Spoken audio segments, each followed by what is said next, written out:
God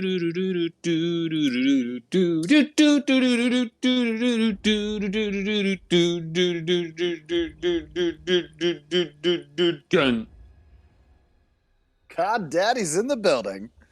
Broadcasting live from a few parts unknown. Joining me, as always, on the sticks. He's that bad dad of COD. You might know him as Muscle V, but we know him as Dixie. Yo, yo.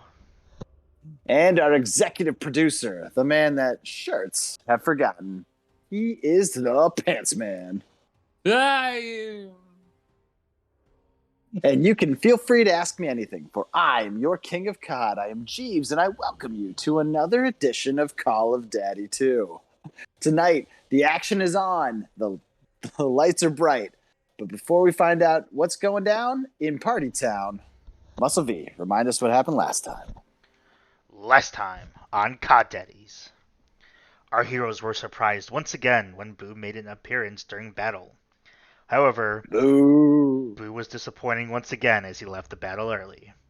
I guess Boo gotta do what Boo gotta do. In a rare occurrence, the heroes held their second drinking episode in the same week and talked about Boo's cruise. So pretty much they just talked about what drink they would have with Tom Cruise while making shit up. With the heroes in a full-out war with envy, score stands as follows with Muscle V at 24 and Jeeves at 18. With snipers, we have Muscle V at 32 and Jeeves at 36. Let's listen in as our heroes continue on to their next adventure. Thank you, buddy. Did you say what battle we're doing in the middle of? What's the scores? Did you not do those? I did the scores. Did you not listen? I didn't listen at all. Did you just have a stroke? Like, what's going on? No, I was trying to figure out which one we're on. We're still in envy, and I have 24, and you, the loser, has 18. Okay. You don't have to call it till the end. I just was double checking. The probable loser. No. The absolute loser. That should be, you know what? We should try to get sponsored by Absolute. I think that would be a great pitch. The absolute loser has to, drink some Absolute. Gets to drink Absolute on, I don't know. I'll talk to him. I'll figure something out. How about chug a whole bottle of Absolute vodka? And then talk about how great it is. That sounds like the perfect sponsorship opportunity. So, guys, it's a shortened week, but it's a big week. Big news, as you guys know, we have joined a Twitch stream network. We got a whole conglomerate behind us now. We do? That's right. Oh, I didn't tell you guys, but we're not part of a group. Oh. An alliance. How does that work? I don't know. They told me what they're going to do, and I said, that sounds awesome. Now, before you go into more details, I just want to know, you said an alliance. Are we an evil alliance or a good alliance? Like, are we part of the Allies or the Axis? It kind of depends on who will watch us. It's up to them to decide. If they want us to be evil, we go dark. If they want us to be good, we go light. Either way is fine. Now, which one do you guys think we would be better at? Obviously, the evil. We would be horrible at the good side. So we would be the heels. We would be the heels, yes. Pants Man, bad guys. I don't see us as good guys or bad guys. I just see us as annoying. Wieners. There you go.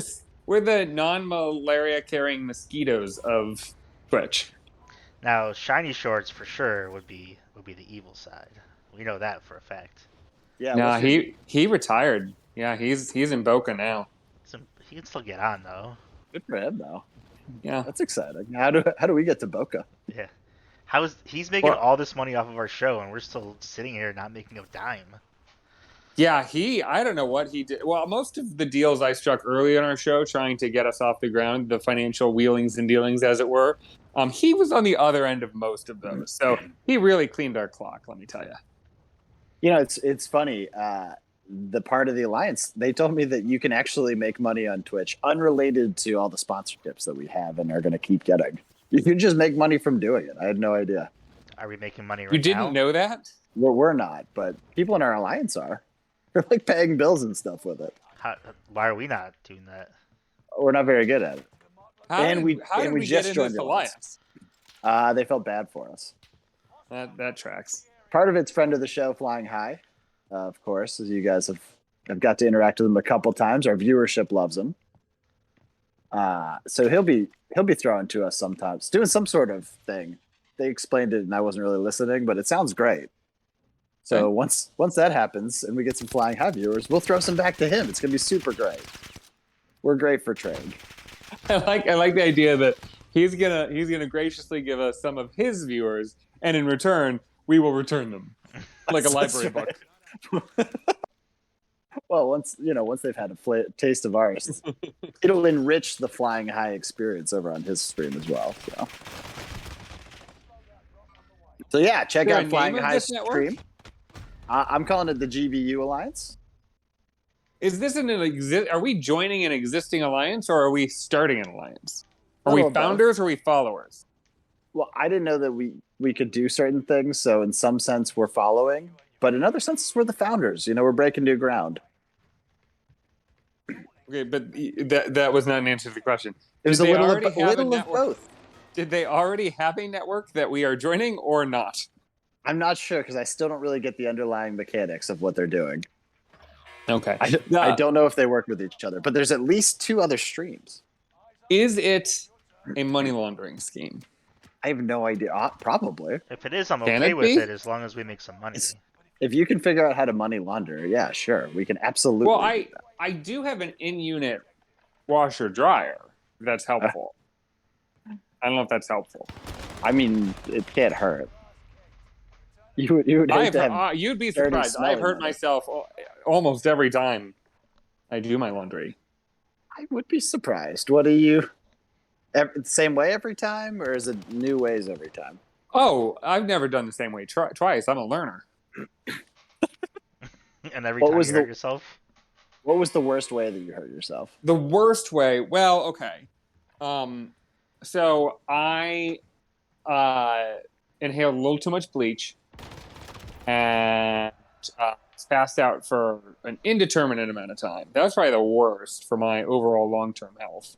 And worst, I was doing colors and probably shouldn't have been using bleach. I ruined that whole batch of clothes. What? That doesn't really hurt you, though. Being passed out by bleach fumes? That doesn't hurt?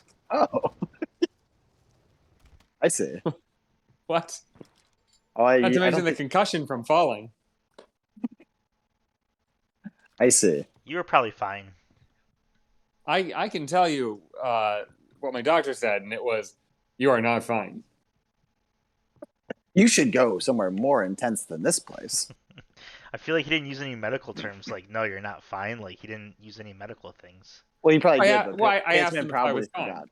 I asked him if I was fine. That was No, that should have been medical jargon. He probably. Do you think I remember? Do you think I would remember the medical jargon? I was recovering from a concussion. You should. He probably gave a 30-minute spiel full of jargon, but Pantsman picked up on none of it because he was basically concussed. So anyway, welcome new viewership. Anyone coming as part of the Alliance, we appreciate you. I'm sure you're confused. So Pantsman, why don't you go ahead and give him a little tease of what this show is, what we're about. Give him a nice flavor of what we do here. Okay. Should I have given you a heads up on this? Maybe. Is this more exciting? Yes. I'm trying to interpret your request. Am I supposed to describe what we do, or am I supposed to jump to some actual thing that we do when we have planned nothing here? You do either way. I'm going to describe because that makes more sense to me. So what this show is about, it's about life. It's about restorative justice, and it is about chamomile tea. And how those things connect, well, that's just the beauty of it. Does that sound right?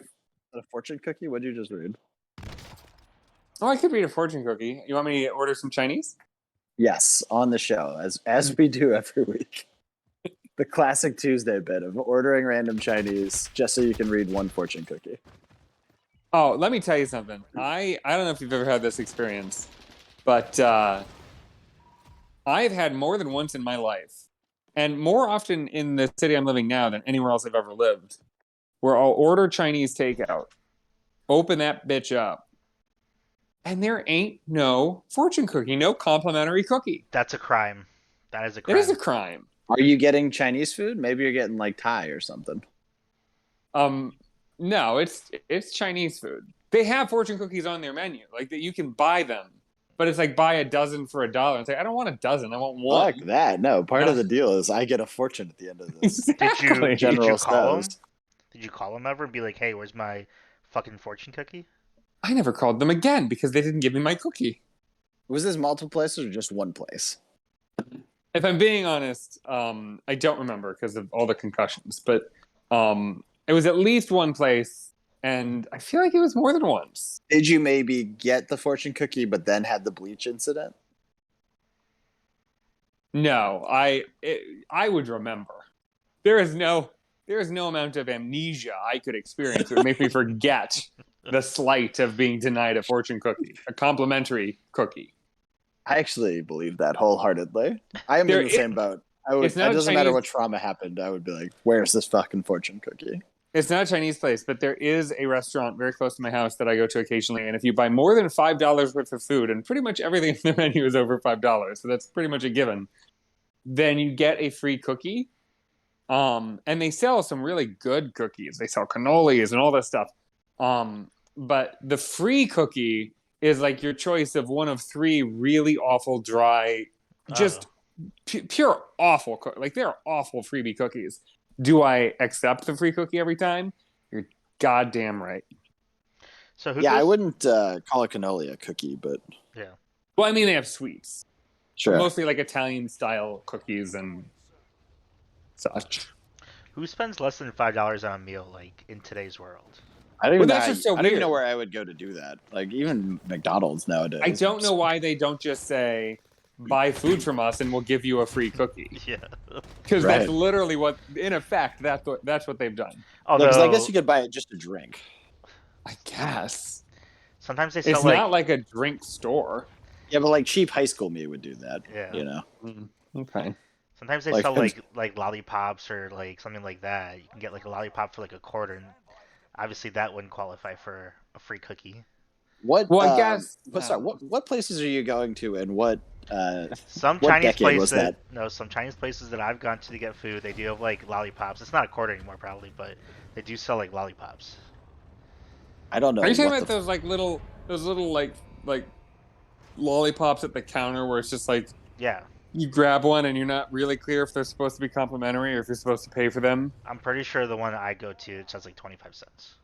Yeah, it's like a quarter, and there's like a little jar for it. Yep. You don't even buy it. You have to like just put it. It's like almost like a fundraiser or something. No place still does that. Get out of here. Yeah, the Chinese place by me does. No, it doesn't. Do you want me to video it? Tape it. I want. I go? You know I do. I want that to be on the Twitch stream. 0% chance that this is still a way that we do business. Is the old jar method. I went to Lil Fuse's hometown. One of the first times I was ever there, and I bought a pumpkin on the honor system. I'm still scarred over that incident. I don't understand most of what you just said. Yeah, I don't know what that means. So you go, it's just like at a person's house, and they've got a shitload of pumpkins, and you pick out the pumpkin you want, and then when you leave, instead of giving your money to a person, you just put it in a mailbox, and they just assume you paid the correct amount. Okay, now, are each individual pumpkin price tagged? They're Sharpied, I believe. Sharpied. I think. Or there's a section. I don't remember, honestly. Because I would imagine, I was thinking, a pumpkin's going to be sold by weight. But I can't imagine them like, here's the scale, here are the pumpkins, and here's the drop box. I think that they price them, it's like here are the $5 pumpkins, here are the $10 pumpkins, that kind of thing. Right, yeah, there was like 2 price scales. It was like, this is a regular pumpkin, this is a ginormous pumpkin. Here's a little itty bit. Maybe there's 3 price scales. Because they had little gourds there too. And so we just put our money in the mailbox, and I'm like, all right, so where's someone to verify this? They're like, no, you're done. You just leave. It's like, absolutely not. I'm still offended by it. I hear it. People steal from that pumpkin place. They must. Kids? So when you open up the mailbox, right? There's nothing to stop you from taking somebody else's money. No, you can't open the mailbox. It's like they don't trust you that much, thankfully. Yeah, it's a one-way exit. You need a key to get in there.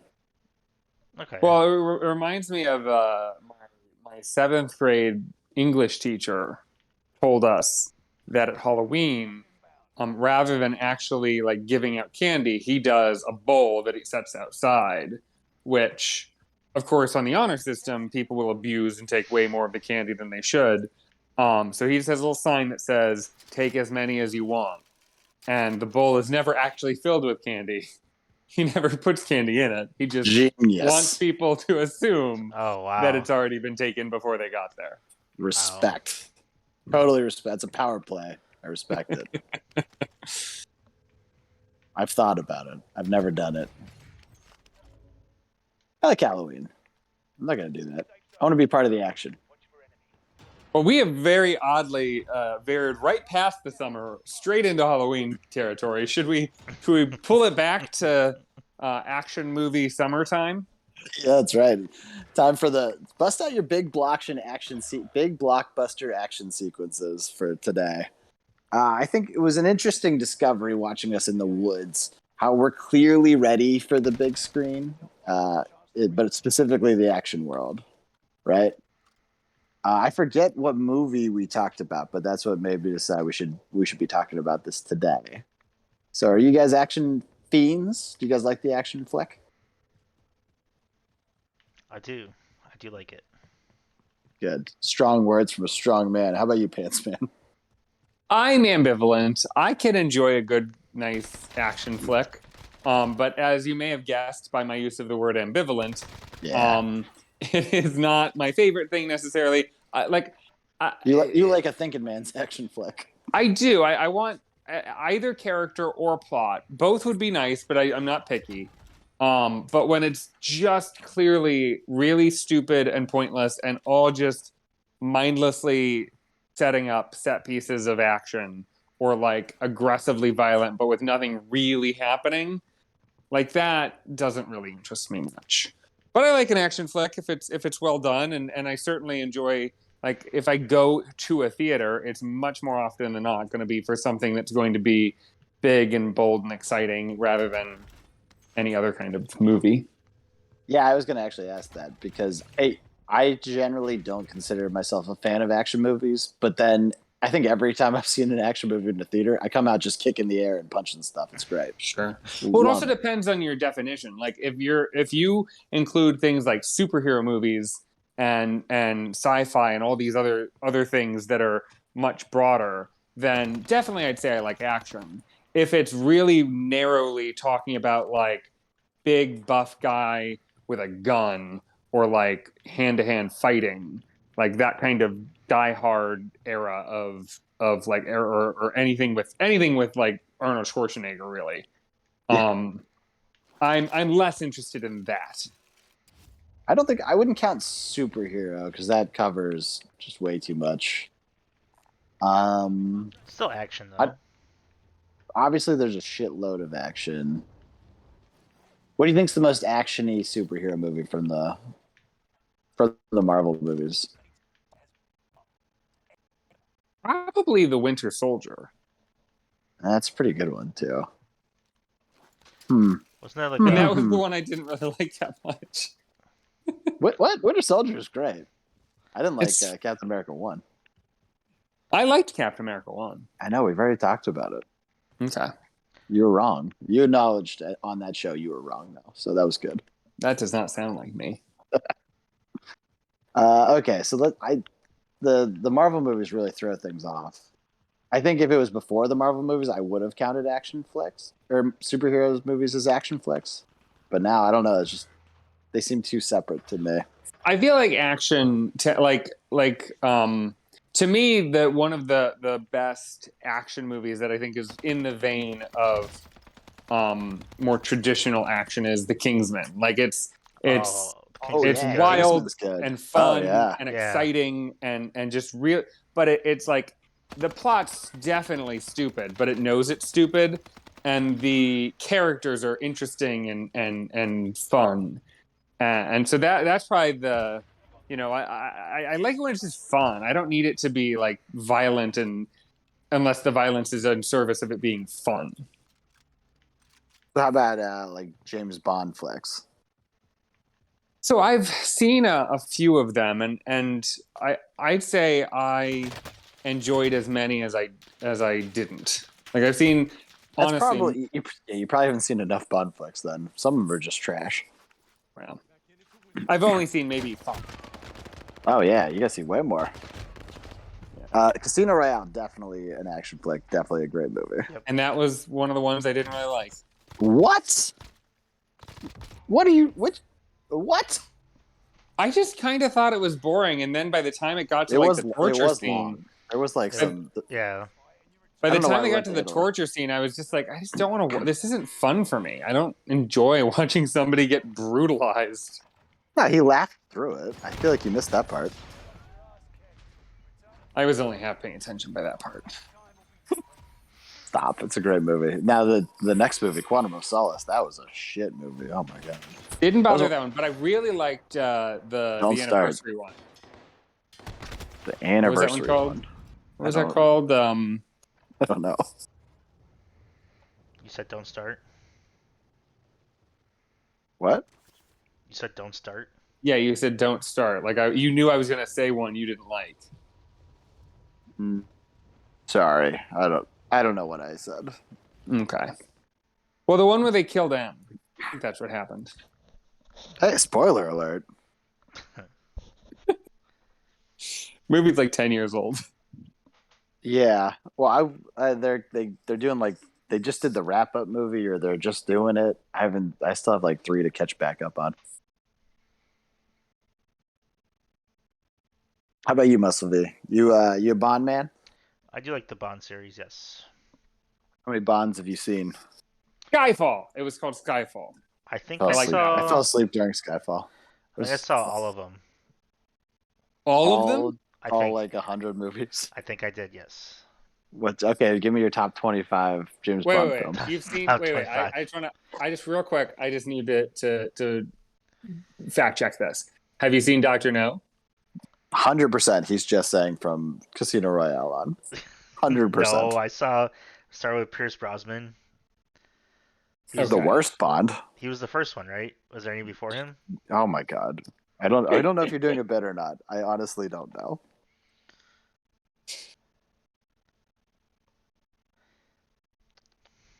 Who do you think is going to be the next Bond? Probably no one we know. Like Daniel Craig.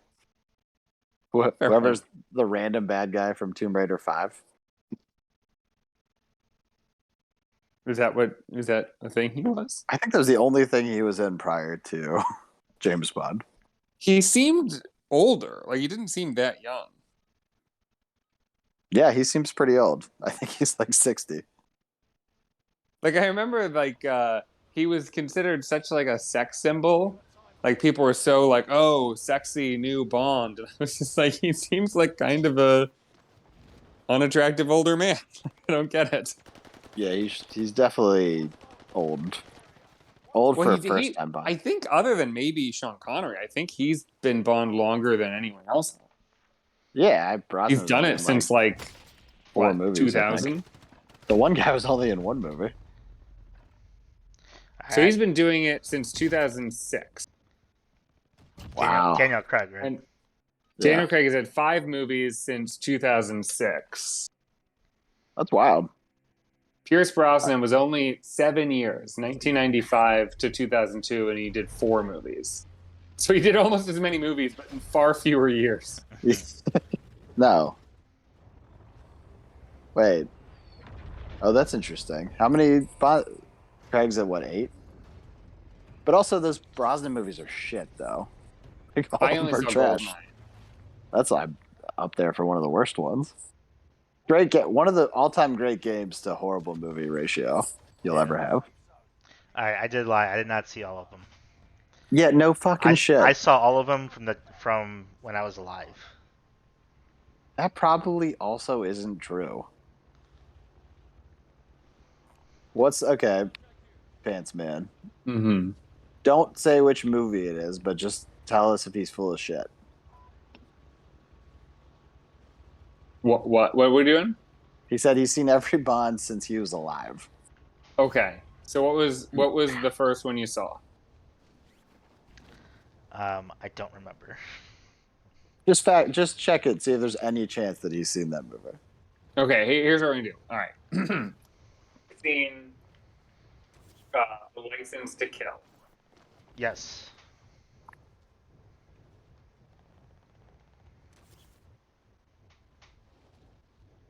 Did we lose you? Are you doing things still? Yeah, now we can.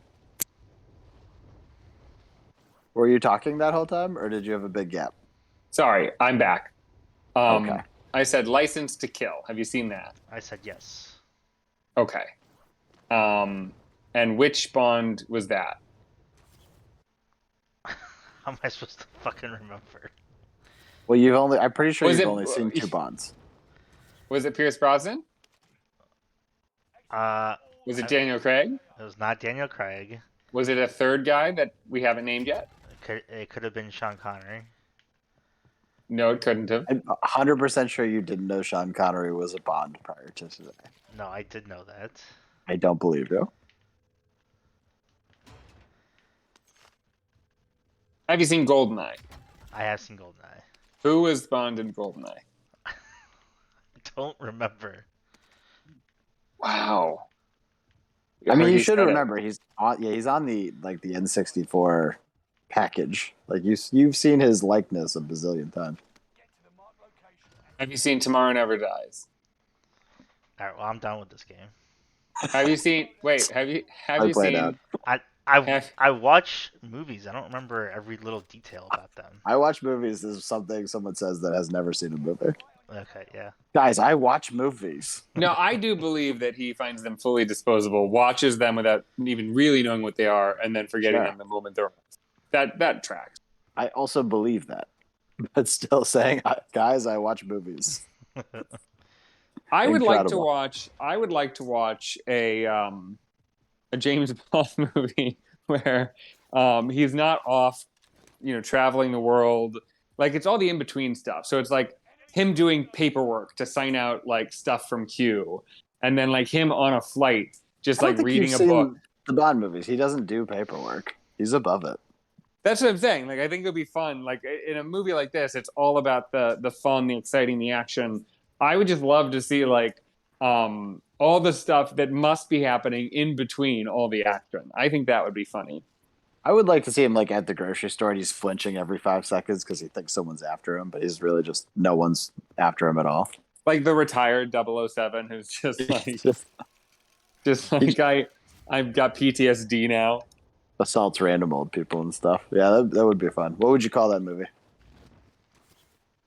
I would call it A View to a Accountant's Office. You went like art house with that name. Well, I'm still looking at all the actual titles, and one of them is A View to a Kill. Oh, yeah, fair enough. I would call it like Too Old to Die or something. That's pretty good, actually. Don't have to say actually. So anyway, Muscle V, back to the original question. Do you think James Bond is an action film? Since you've seen all of them. I would say yes. What else would you put in the on the fringe action films? Like obviously we know Schwarzenegger movies. We know like Mark Wahlberg movies. I think are all going to be action films. Yep, I'd say a lot of the Matt Damon movies probably are too. Oh, that's it. I mean, you're talking less than 50% of his movies are action films. But I'm surprised we've gotten this far into this conversation and Muscle V hasn't mentioned his absolute favorite action franchise. Is there one about Honeycook? I don't know what you're talking about. I thought when he said Matt Damon, he was going to mention it, but he still hasn't mentioned it. The Bourne series is what you're talking about. I forgot you're obsessed with. I forgot you're obsessed with. I love the Bourne movies. You love the Bourne movies. I'm not even sure you've seen them all, but you love them. They're very good. Have you seen every one since you've been alive? What's that? Did you see the one that doesn't have Matt Damon in it? Yeah, it's got the guy that plays the Arrow guy. Yeah. That's your guy. Fine. It was fine. Oh, that's too bad. Your two favorite things mashed up. I forgot. This talk reminded me why we're doing action movies in the first place, because of the Tom Cruise cruise. Made me realize we don't talk action enough in our lives, because obviously he's a short but big action star.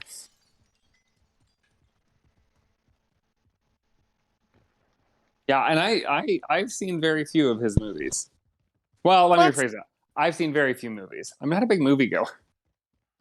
Well, do you watch any action TV shows? Well, that's a good question. Thanks. Do you mean actually? Well, actually, it's not that great of a question. No, it's fine. I don't think so. I'm trying to think of an action TV show, and I can't even really think of one. I mean, there's all the superhero ones again. Right, like, which I don't watch any of those. The Arrowverse, which is Muscle V's domain. The Netflix Marvel shows are pretty good. Mm-hmm. There's the Disney version. I mean, I've only seen like half of them, but those are pretty good.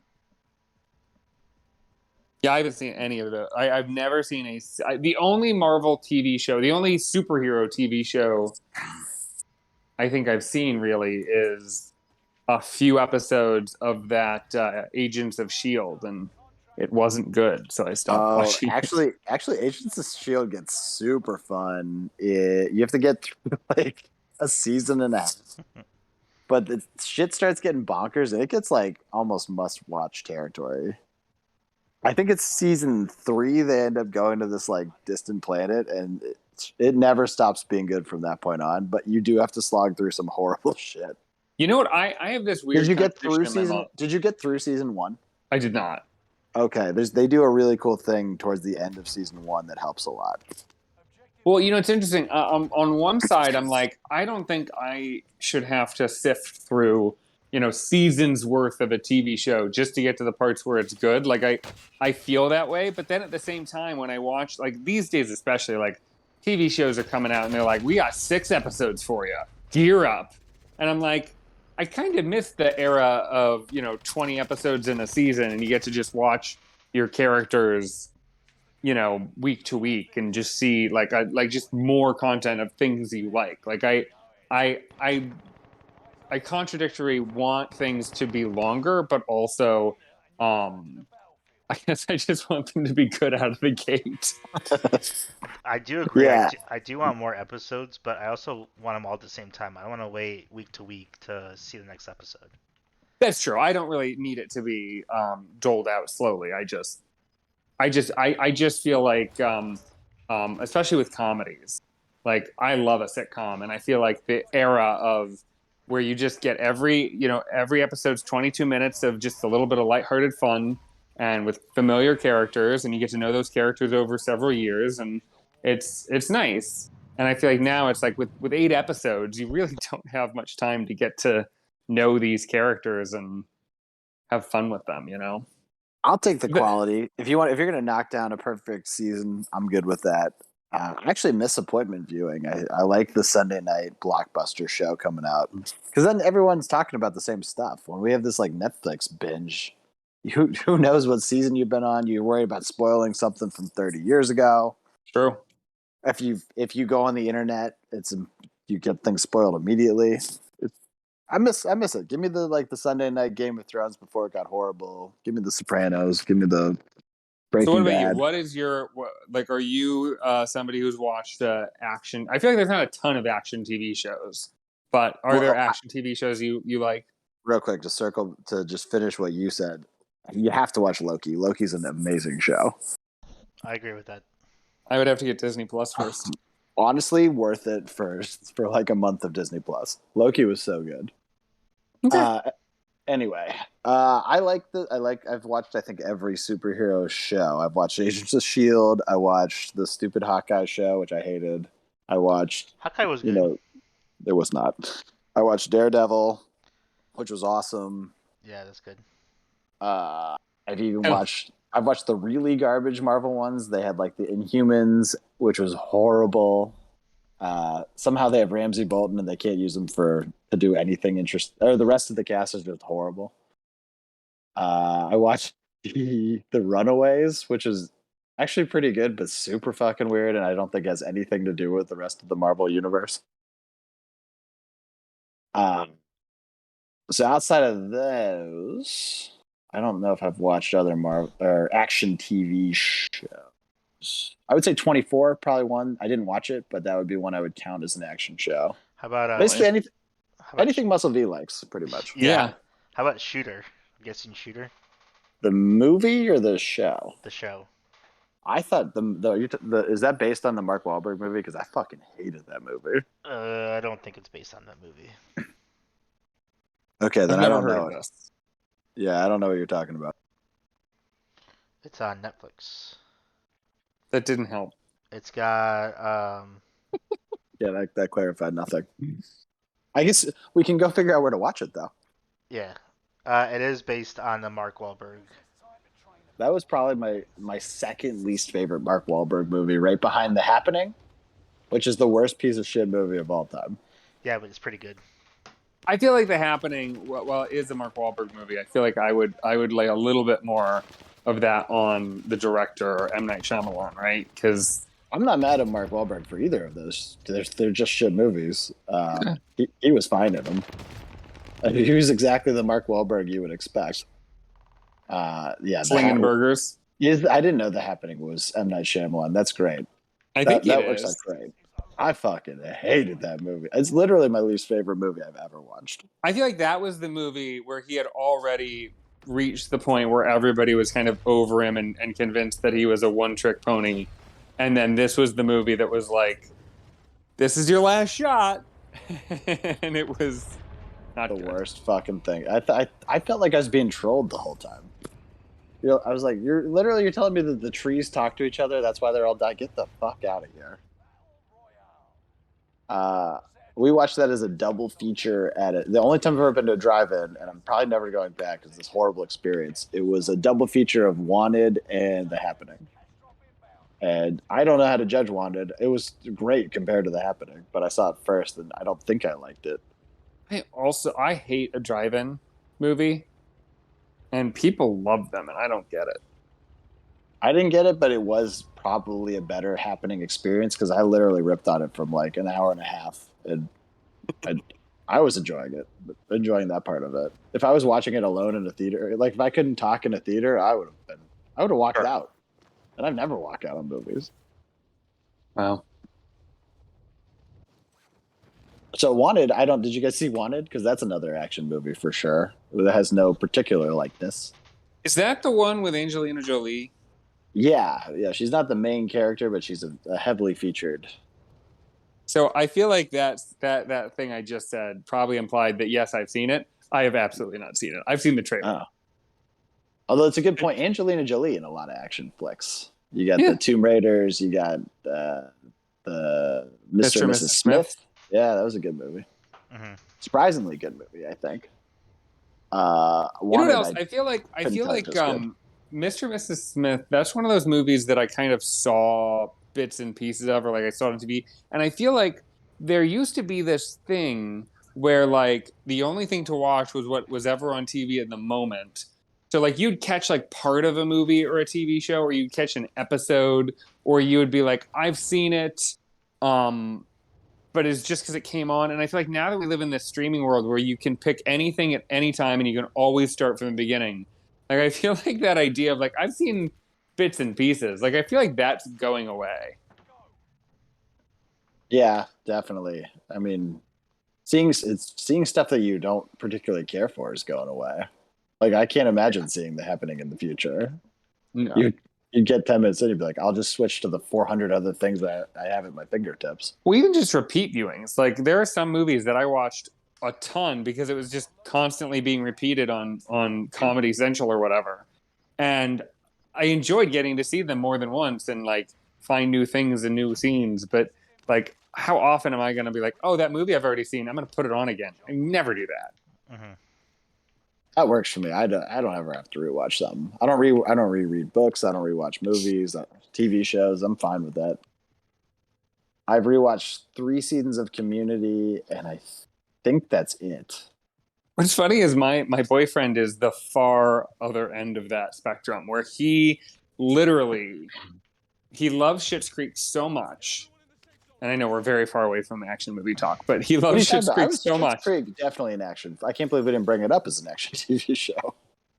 But he loves it so much that he literally would watch the entire series and then go back to the beginning and start over immediately.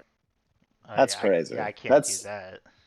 That's he's got anxiety or something. That doesn't make sense. Oh, he definitely has anxiety. Yeah. Well, so that is the thing. They say that like if you go rewatch or reread something, then you know what's going to happen. So you're like, it's like kind of a control mechanism.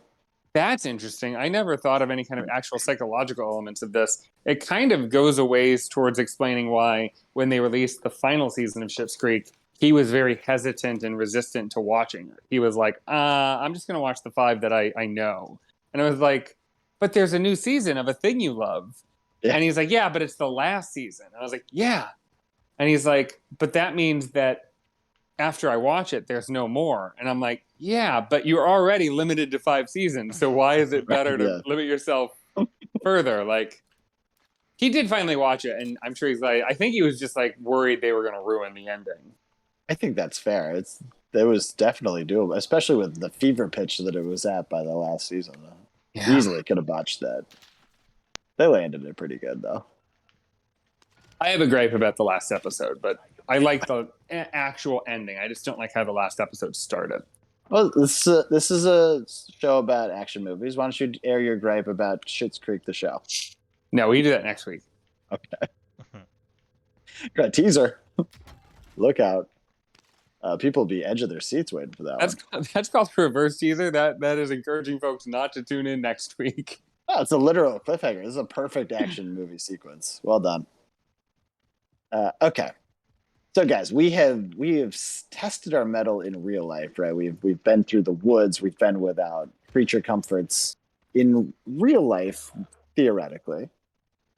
So now I would like to dive into the wonderful, magical world of mostly the 80s and early 90s, but also the new millennium as well. I want to dive into the action hero world ourselves. I want to see what we can do and what kind of characters we can build for the action universe. First of all, nobody's called it the new millennium since 2002, but okay.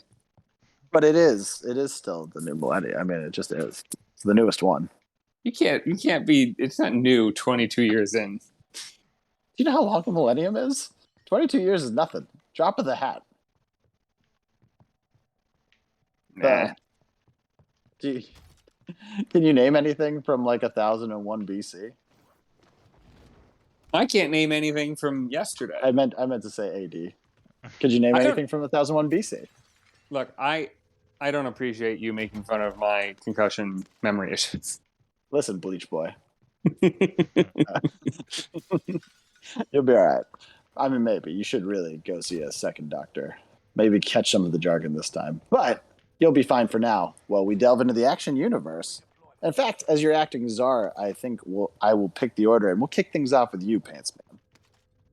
Okay. So again, your job is to build a perfect... I want you to use sort of the other universes that action movies have created for you when you get a feel for this character. And channel that, like channel your best Arnold or someone, or Mark, or whoever you see fit. But try to exist in their confines that they've already created, okay? Mm-hmm. Great.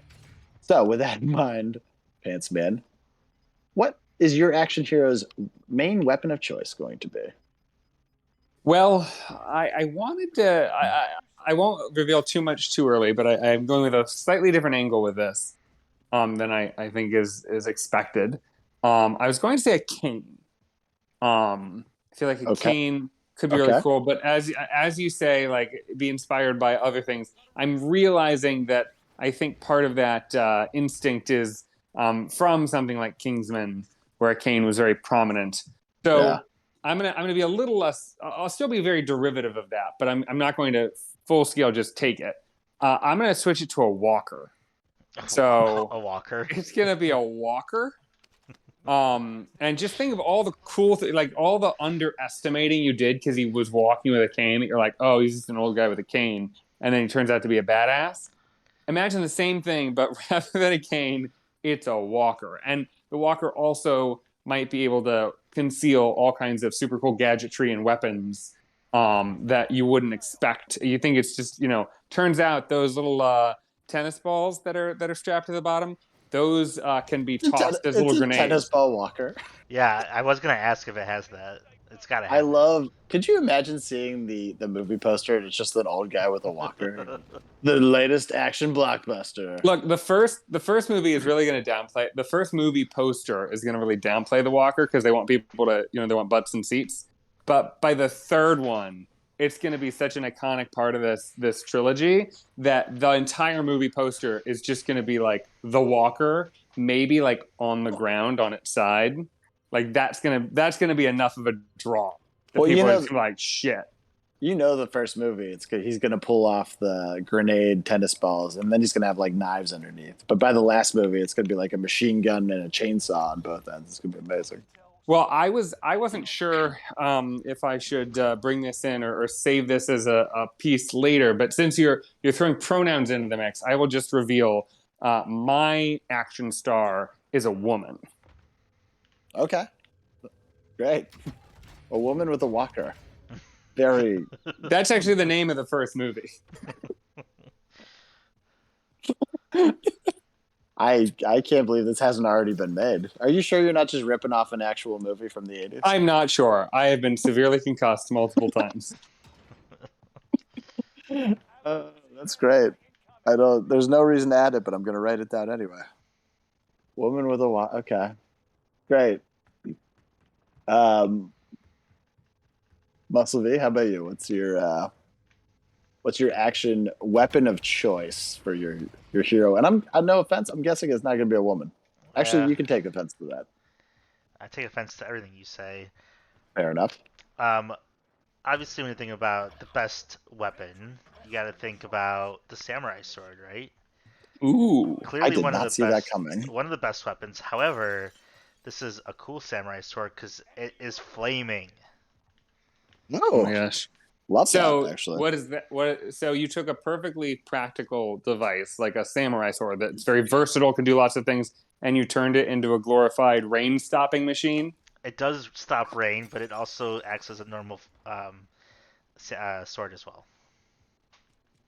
I feel like the part of the beauty of a samurai sword is how quickly and speedily you can kind of, the fire doesn't affect it. The fire doesn't affect it. No, but I'm saying like the advantage of the fire is kind of lost in that as you like whip it around really fast, like the fire can't really.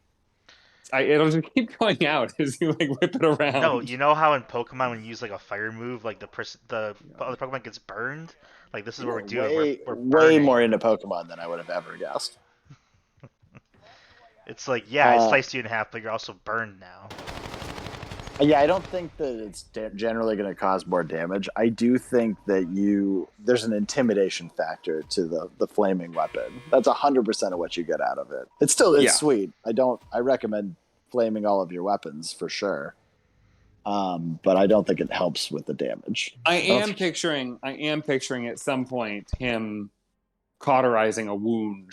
I was going to say, if anything, you cut it and you seal up the wound as you've done the damage. Oh my gosh, that's actually kind of brilliant. So like you want to get that like PG-13 rating. You don't want to edge into like R, so you can get more viewers, and so you can't have too much blood. So you just build into the plot that it cauterizes the wound as it cuts, so there's no blood. I was thinking more of like a torture like aspect, like I like cut your arm or something, and I'm like, here, let me cauterize it real quick, just so I can cut it again. Oh, that's like, very. Wait, you mean like rather than just cutting off the arm, you're like, well, we're gonna cut off the wrist and then slightly above the wrist, and now we're gonna cut up just below the elbow. Do you want me to keep going? You're gonna tell me where the bomb is. That works too. Yeah, you guy's clearly a bad guy. Also, that would take forever though. You're cauterizing a whole bicep or whatever. It's torture. It's fine. I got time. I feel like this is also like as much as mine is derivative of the cane from Kingsman. I feel like yours is basically just a low grade lightsaber. No, it's channeling Game of Thrones as garbage season, where the Dothraki light their swords on fire for absolutely no practical purpose. Except for awesome. It does make for one cool scene as they charge for no reason into the great abyss. It looks cool till they all die, obviously. Was that when they were fighting the White Walkers? Yeah, it was the worst tactical move of all time. Okay. All right, I love the pick though. You're clearly a villain after how you described yourself. This is action hero we're going for, but hey, I still love the moxie. Okay, so for me, the weapon. Speaking of flames, I would love to do flamethrower, but I can't. This is an action movie. We have to have nice action sequences, of course. There needs to be, there has to be attacking and defense and great big sweeps and swings, right? We can't just do the flamethrower bit because that would be a horrible action sequence, especially if the whole movie. So I'm taking a giant warhammer for mine. What does giant mean? It looks like no regular human could wield it, and it seems wildly impractical, but looks dope AF. But it's still a hammer, right? I mean, it's a war hammer. It's not like it's not for nails. It's for heads. Oh, for heads. Yeah. So this is just Thor. You're describing Thor. No, much bigger and less practical than Thor's hammer. That his is almost usable. You said heavy, right? Oh yeah, heavy. It weighs like a whole person. I just had the greatest image of Thor volunteering for Habitat for Humanity. Yeah. No, yeah, but you could definitely use Thor's hammer for stuff outside of battle, and also my guy's not able to throw his hammer. It's not flying back to me magically either. This is the real world. That's terrible. What if you throw it? You have to go fetch it? No, I'm not throwing my hammer. I mean, I assume it's got a really long handle. What's the handle made of? I didn't think of that. What's the stuff ladders are made of? Modern ladders. Multiple kinds of material depending on the ladder. What kind of a question is that? Same answer. Like literally all of the materials of a ladder. I'm pretty sure all the things that a handle to a hammer can be made out of, a ladder can be made out of. You narrowed it down in no way, shape, or form. We're gonna melt down the little giant ladder system, and that's gonna be my hammer. Okay. I want you to write down. I'm gonna pick out all 19 formations. I want you to write down Lag's boomerang. You know what? I will make sure to write that down for you. Do you want me to put that for yours as well? I mean, mine does lack that as well. So you want that added? No, because that wasn't the premise of mine. Yours is based on Thor's hammer that does come back. No, it's not based on Thor's hammer. It's expressly not Thor's hammer, is what I'm trying to say. I think if you call your hammer not Thor's hammer, it implies you kind of were thinking of Thor's hammer. Yeah. I didn't call it that. I said it's a war hammer. You just named it, and you said its name is not Thor's hammer. God damn it. I cannot wait to bludgeon you with a giant hammer, both of you. In one fell swoop. In another pointless tangent of a thing I saw, a bunch of Marvel people were interviewed, and they were asked what was Thor's hammer's name, and everybody's like Mojorn, Mihorn. They were really struggling, trying to figure out oh, I can't remember, what is it called? And then they asked Paul Rudd, and he was like, Jim. I don't know if that's an inside joke, but I love Paul Rudd and anything he does, so I support it. I think that was just him being witty. Is it? I assume. Did he just forget? Or has he never known? Because I could also see all of those being in play. I think he both didn't know and thought the idea of the name of a hammer being hilarious, and so he just picked a human name. Jim. What would you name a hammer if you had the chance? Black and Decker. I, of course, would choose a little long. I would choose not Thor's hammer. That's nice and crisp and lightweight of a name. I already own a hammer named Bones, so I'd probably just go with that. Bones. Is it made out of whalebone? No, it's a bare bones hammer. It's just wood and it's just all the pieces you need for a hammer. No flash. Not like my old hammer Raxus. Okay, so wait, the hammer that you've I feel like this is another important. So we've established the handle is made from an unknown ladder material. The little giant ladder system has been melted down. What don't you understand about that? It's lightweight, but it's incredibly pliable. Wait. Okay. So the hammer itself, what is the shape? Does it have that little fork at the back? Like, is it like a... No, I'm not pulling up nails. The nails of justice. No. It's like giant... I'm trying to think of a comparison. Like Thor's hammer. Yes, like Thor's hammer, but bigger on both sides. God damn it. So it is Thor's hammer. It's not Thor's hammer. Except for it lacks all the cool things that Thor's hammer does. It doesn't lack all of the... It's bigger. It's much bigger. It's a huge goddamn hammer. What don't you understand about this? that hammers nails. It doesn't hammer any nails. It doesn't come back to you. Well, it can't hammer screws. You need a screwdriver if it's going to deal with screws. It could hammer screws if it wants to.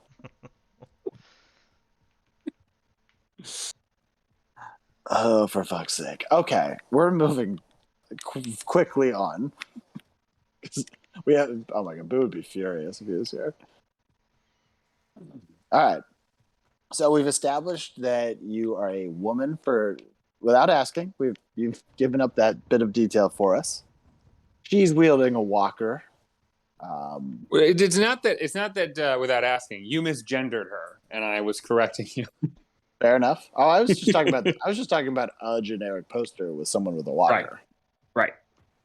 I was not misgendering her. I would never do that. Okay. I would never assume genders. Except for Muscle V's case, in which case I definitely did, and I'm clearly that was an educated guess. Yeah. Anyway, so this woman walker, what is her attire? What's she wearing? What's her super? Well, I guess not superhero, but what's her?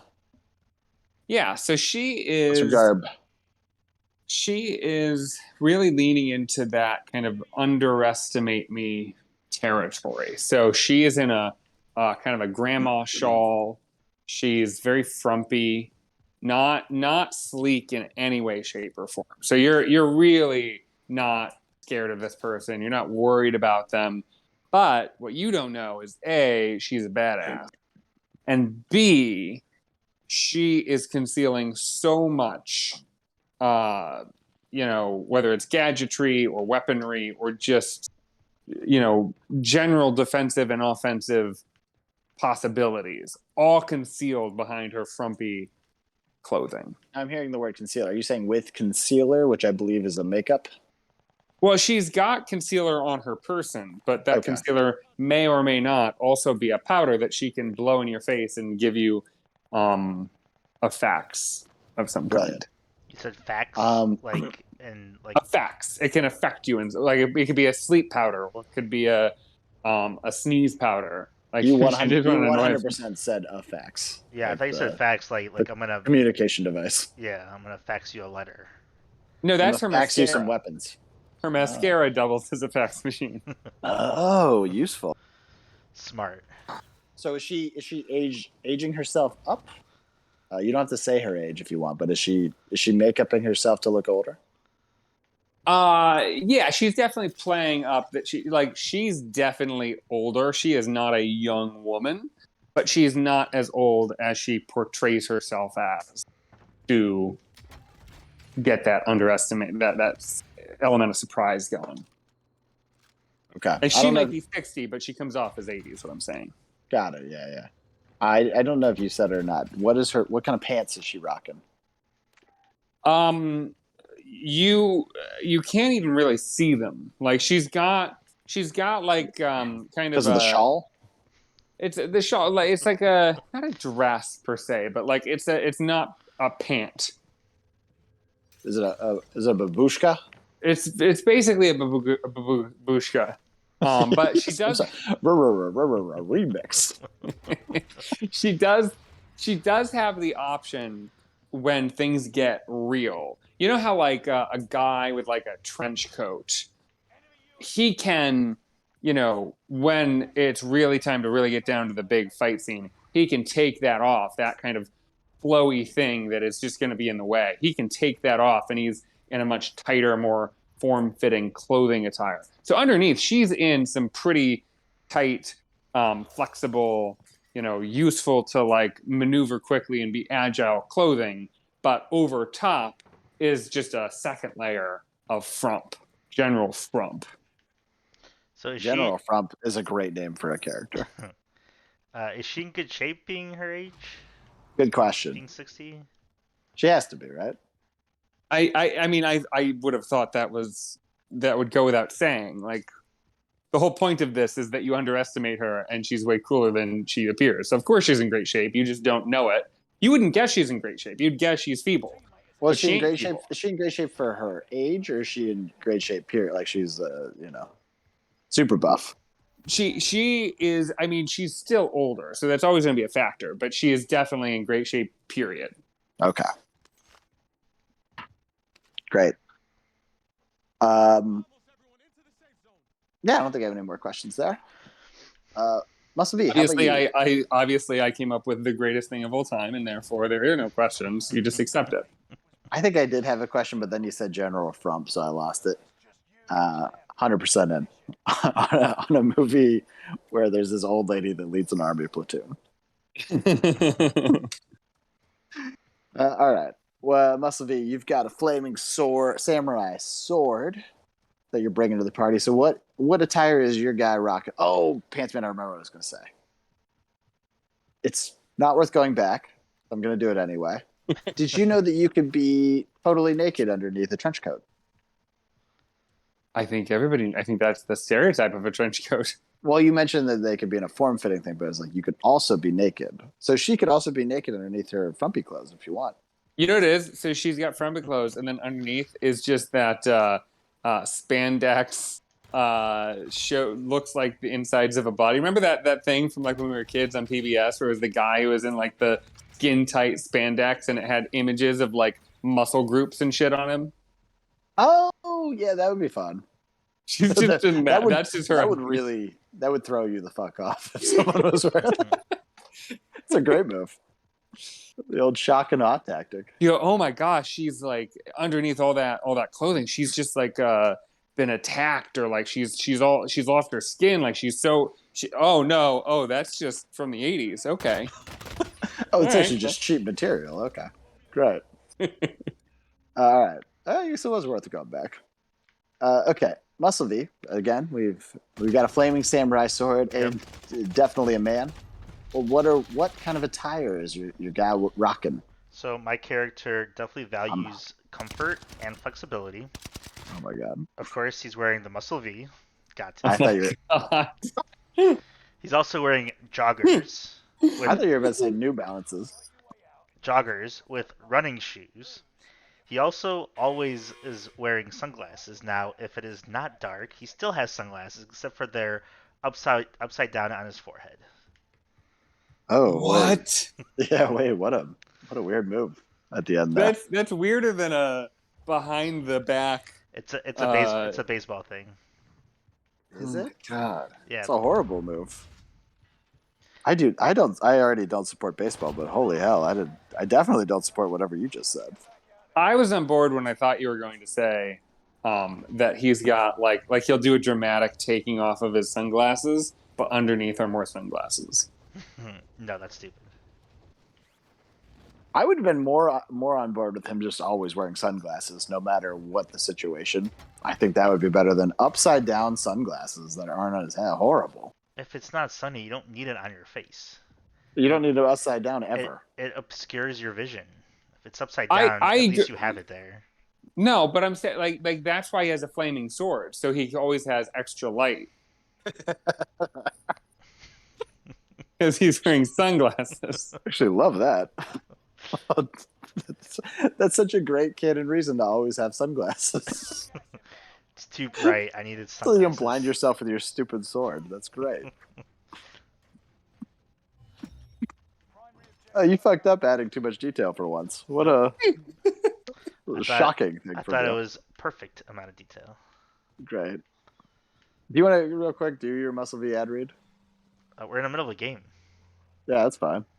No, you just did what? You did a product placement. I think you can do the ad. Yeah. when I die, I will do my ad read. Is this part of the ad read? I don't get it. Is it meta? It is not. Okay.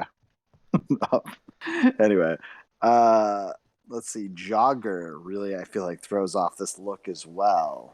Comfort. What are you calling a jogger? Not really. It's all athletic wear. What are you calling a jogger? Like the pants?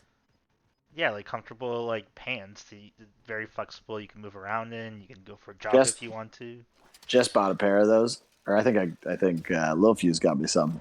Incredible. I think I'm switching to all joggers. I love those pants. I bought like 7 pairs. I'm in. I'm 100% in. I would have made fun of you for 1,000 hours prior to wearing them once. I'm so in. I don't even know if I feel like I need a picture of this because I don't know what you're talking about. Picture they look like you should be playing soccer. You should be warming up playing soccer. Like, are they tight? They're fairly form fitting, and they got zipper pockets. They're great. Yep. Love them.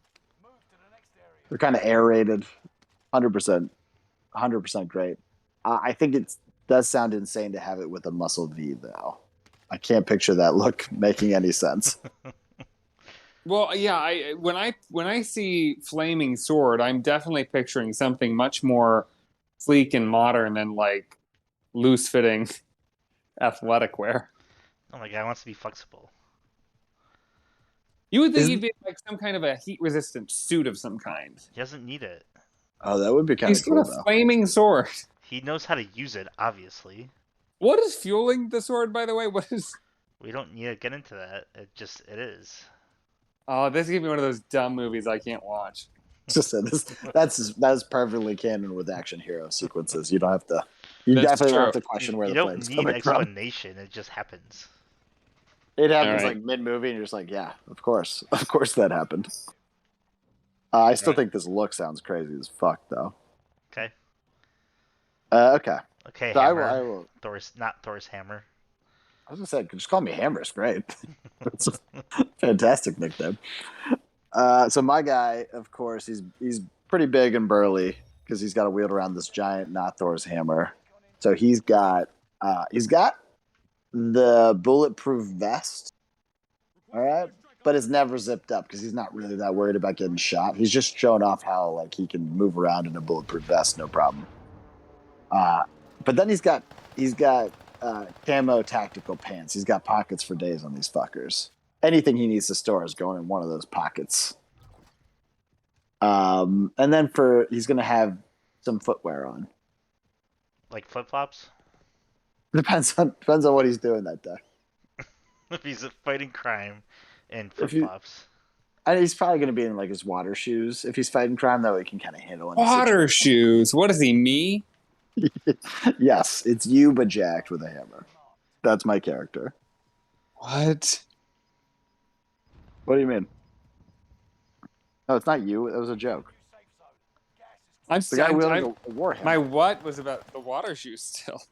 It's just if he's fighting crime and there's probably going to be water, he's going to wear water shoes. That's the most flexible of in and out. They're going to look cool, though. They're going to be camo. Oh, my God. Those are not cool. You've probably never... Look them up. You've probably never seen them. So, wait, do the whole get... So, I was so blacked out from the water shoes. I don't remember what the rest of them is wearing. Bulletproof vest, but it's always open. No shirt underneath. So there's no reason for it then. He's just showing off how mobile he is with a bulletproof vest. And he looks sweet. Like, it looks cool. You got to give him that.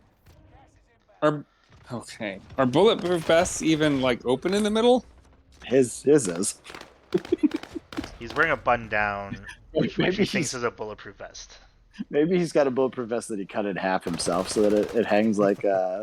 like anytime you've ever put on... Oh, so it has zero useful properties. Oh, yeah. It is 100%. Just weight and style. And he's moving around just fine with it because he's so jacked. Yeah, absolutely.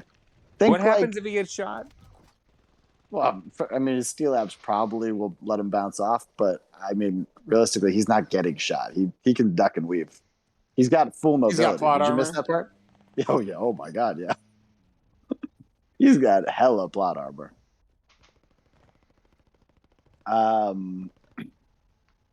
Yeah, but yeah, like picture a life jacket, basically. That's kind of the look he's got. Like anyone who's ever put on a life jacket is never buttoning it up. No, when it's open face, because they're like, I don't care about danger. Yeah, but a life jacket still works even if it's opened up. You're literally getting shot in the chest. Technically, this would work. It would just only protect like his kidneys and shit. I don't know. So you're leaving his heart exposed. Yeah, he's not worried about getting shot, but technically it would fend off some bullets. If he was to get shot, it probably would happen to be in one of those zones. He's got that kind of atmosphere about him. All right, now I can do my ad read. So much bigger for that.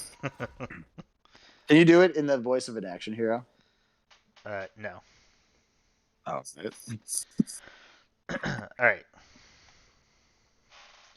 Cold, ice, tasty, delicious. Can it be true? Is there really the perfect drink for you? Of course there is. We're talking about a smooth, yummy, alcoholic beverage where you can drink all night long and not give a fuck. This drink is so mouth-watering, you can have 10 drinks and still be smooth like butter. You may have guessed it, yes. We are talking about the good old honey Coke.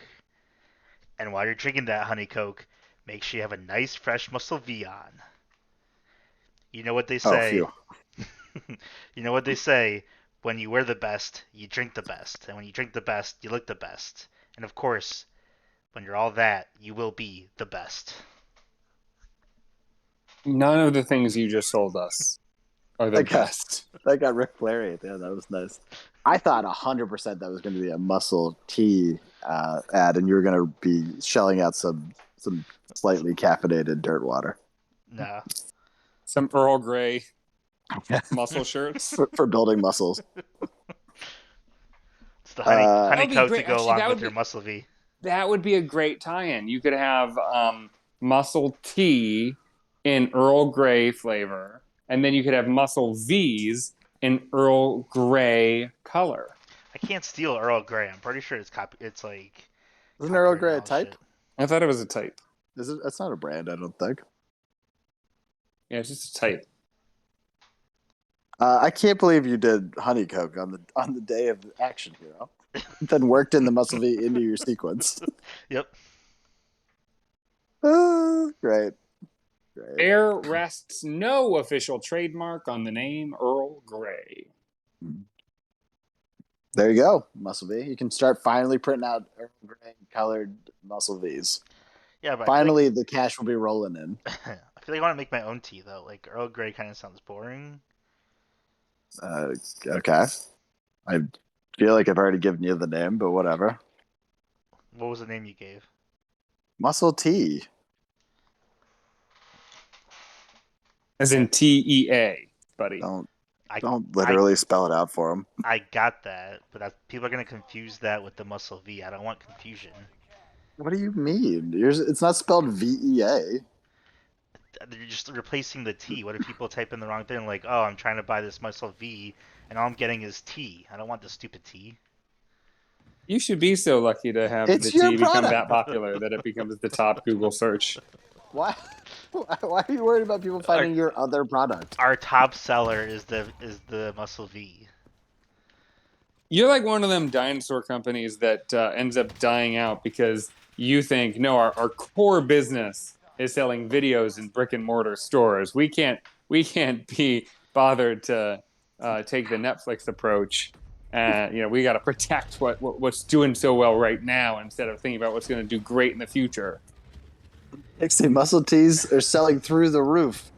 Is it cutting into our Muscle V sales? Yeah, like 1%. Get rid of all of them. Get rid of it. Our business is about V shirts. I feel like the Muscle Tee would be like a weird, almost kind of salty tea because of all the sweating you do in a Muscle V. People don't want to drink sweat. Yeah, it's the... You're not making it with a used shirt. I know, but if you make it like sweat flavor, that's gonna be disgusting. Yeah, that is how you get people to stop buying it and buy your damn shirt. There you go. I was gonna say it's definitely a pre-workout drink. There's some protein in there. Yes, throw some protein, throw some steroids, whatever the fuck they put into protein shakes. It's just like Earl Grey with fucking whey inside. Or that shit that like opens up your veins, that crazy stuff that you can for some reason buy over the counter. All right. Anyway, I think we've discussed an imaginary product that most of these totally should be shelling out, but whatever. Long enough. Back to the action. So, Pants Man, we've got a walker, a woman wielding a walker. She's real frumpy looking. What's her name? What's her action hero name? So I just picked this because A, I like alliteration, and B, Okay. I thought it sounded cool. Not much more to it. There's no like meaning behind it. But Okay. I want to call her Candace Cassavetes.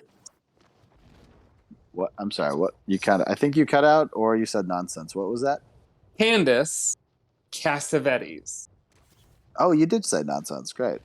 Cassavetes. Is that a? Yeah, I'm not sure what that means. Is that an Italian place? It's a Greek name. Cassavetes. She's Greek. Is that where you get gyros from? Yeah. Okay. That's long. Now, what's cool long is ass name for an action hero. Yeah, but like her close friends and allies call her Candy. Oh, okay. Okay. That's better. I have a feeling Cassavetes is almost never being said in your movie or show. The name is Cassavetes. Candace Cassavetes. I'm sorry, what is it? It's I'm sorry. Cassavetes, it's gonna be a Cassavetetts. Oh, that's with a V. Oh, okay. Cassavetes. I got it. Sounds like a pasta. Yeah, it sounds delicious. Get a little ragu sauce in there, you'll be good to go. All right, that's a horrible name. I love the nickname though. Candy works. The rest of it's garbage. All right, Mustafa, please tell me you got something better. Yes, of course. We know my character is already a samurai. It's going to be called Samurai V. We do not know that your character's a samurai. He just is. Anyone can wield a samurai sword. Doesn't make you a samurai. Samurai V. Okay. Great. Wait, I'm sorry. That's the name, Samurai V. That is the name, whatever the fuck your name is. Mine's a real name, at least. No, it isn't. Samurai V. That sounds like the like how many iterations of your sword there is. Like that's the 5th sword. No, I actually. Except for it's spelled VEE because he's an idiot. I actually got it from Samurai Jack, and I just replaced Jack with V. Is his sword named Samurai Jack? No, you never seen the cartoon Samurai Jack? I have. I don't remember the deep lore of Samurai Jack. Believe it or not, there was no lore. I just thought. Although definitely an action show. I thought of the name and replaced Jack with V. That's literally all. Again, all his sword wasn't. Oh, I'm sorry. Yeah, sorry. I forgot what we were doing. I thought we were naming the sword. Again, because of what your name is. You named your hammer, and nobody asked you to. What's all this expectations of naming your swords? I got super confused because it was called the Samurai V. That's again, it should be the name of your weapon, not the name of your guy. Name my guy. Does he have a real name? Like, obviously, that's his action hero alias. He didn't go to school, and they're like, "Is Samurai here? Samurai V?" That can be his cool name, but he has to have an actual name. Yeah, what's his real name? We don't reveal that. We don't want people to know who he is in real life. Yeah, but I want you to reveal it for the lore of the show. I can't. For the Bible, for the show Bible. I can't. I literally can't. I don't want to ruin this guy's identity. I'm not gonna dox him. It would be funnier if you said, "It's so secret, even I don't know." I don't want to dox him. Yeah, I'm not doxing him. Yeah, you just. I mean, again, you are making this up. He's not a real person. You don't know that. The prompt was to make one up. I don't want you to be giving me someone's biography. Samurai V going to hit the Vegas Strip and protect it at night. I'd be so mad if you just Wikipedia'd something and you were just vaguely copying it. I did not do that. I really don't believe you. All right. Anyway, Samurai V, I guess, is his name. See, even Samurai 5 would be cooler. Samurai 5 is kind of cool. It works with the Power Rangers. Another action show, by the way. Turns out there's plenty of them. Okay, yeah, I guess we've covered this enough. My guy. We did an entire episode on the Mighty Morphin Power Rangers. We don't need to retread that well-worn path. That's sure. Go back and check it out. I don't remember the episode number. It was pretty fun. Anyway, my guy, my action heroes. Power of 5 Rangers is the name of episode 35. Oh, yeah, I wouldn't have been close. Cool. Great. Yeah, go check out 35. This is a great app. Anyway. I'm sniping a guy. 1 second. Nope, getting sniped. Anyway, my guy's name is Jeeves Jethead. Oh, dear. Who? What? You had a problem with Cassavetes, which rolls off the tongue, by the way. But Jeeves Jethead? No one is saying it like that. Quick test. Muscle V, what's my guy's name? Jeeves Butthead. Okay, good enough. No. Perfect. And he killed me. I mean, you were asking for that comparison. Yeah. Anyway, it's a great name. No reason to particularly question it, I don't think. I would like to, let's break it down. Jeeves? What kind of a name is that? Jeeves? No one says that. It's Jeeves. Oh, Jesus. Like Jesus, but with a D instead of an S in the middle? Why would it be Jeeves? I clearly didn't say that. You just change it every time I mock it? You're just trying to say his name is Jeeves, right? Jeeves Butthead? Obviously, it's a superhero version of me. Yeah, it's a Butthead Jeeves. No, it's Jethead. Close enough. We'll get into why. Head. Jethead. Like a hammerhead? Like I don't know what we're doing here. Yeah, I'll cover that a little more in detail in a little bit. Okay. Terrible name. I mean, not even a name. Of course it's a name. What are you talking about, Cassavetes? Cassavetes is a real name. People have that name. It's a genuine last name. Well, I'm sorry for them. It could have been worse. I really, really, really wanted the name to end in Opolis. What? Of course you did. I googled Greek Why did you names say because I wanted it to end in Cassavetiopolis or whatever the fuck? Oh, I kind of like that. It's horrible. It is better than Cassavetes, though. Cassavetes just kind of ends. You're just like, is there more? Is it got a cliffhanger for a name? Well, I wanted them to come back. Perfect. Okay.